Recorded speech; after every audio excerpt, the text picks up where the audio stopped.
अस्सलाम वालेकुम dear students, मैं हूं शेख सना कैफ। आप देख रहे हैं मेरा यूट्यूब चैनल। डियर स्टूडेंट्स, आज की वीडियो में हम बात करने जा रहे हैं Allama Iqbal open university Islamabad post graduate course की वर्कशॉप्स के हवाले से। डियर स्टूडेंट, जैसा कि आप लोग जानते हैं कि BS-B.Ed की वर्कशॉप जो हैं वो पहले से चल रही थी, तो पोस्ट ग्रेजुएट क्लासेस की कुछ कोर्स की वर्कशॉप जो है वो यूनिवर्सिटी ने स्टार्ट कर दी है। कौन कौन से कोर्स इसमें शामिल हैं ये आप यूनिवर्सिटी के ऑफिशियल वेबसाइट पे जाके वर्कशॉप का शेड्यूल चेक करके तो अपने कोर्स देख सकते हैं, या आप वर्कशॉप शेड्यूल में जो है इंफॉर्मेशन वर्कशॉप शेड्यूल की उसमें अपना रोल नंबर एंटर करने के बाद अपनी वर्कशॉप शेड्यूल जो है वो डाउनलोड कर सकते हैं। तो डियर स्टूडेंट्स, ये वर्कशॉप जो है पोस्ट ग्रेजुएट क्लासेस की जिनमें कुछ कोर्स शामिल हैं, इनका आगाज़ 14 अक्टूबर 2021 से हो रहा है और ये 21 अक्टूबर 2021 तक चलेंगी।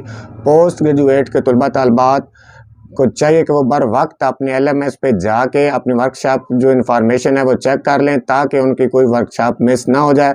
वर्कशॉप का आगाज़ जो है वो 14 अक्टूबर 2021 से और एंडिंग जो है वो 21 अक्टूबर 2021 को होगी। इसलिए स्टूडेंट्स को चाहिए कि वो अपने कोड जो हैं वो चेक कर लें ताकि किसी का कोई कोड मिस ना हो जाए।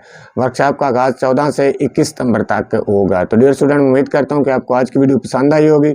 इसी के साथ इजाज़त दीजिए। अल्लाह हाफ़िज़।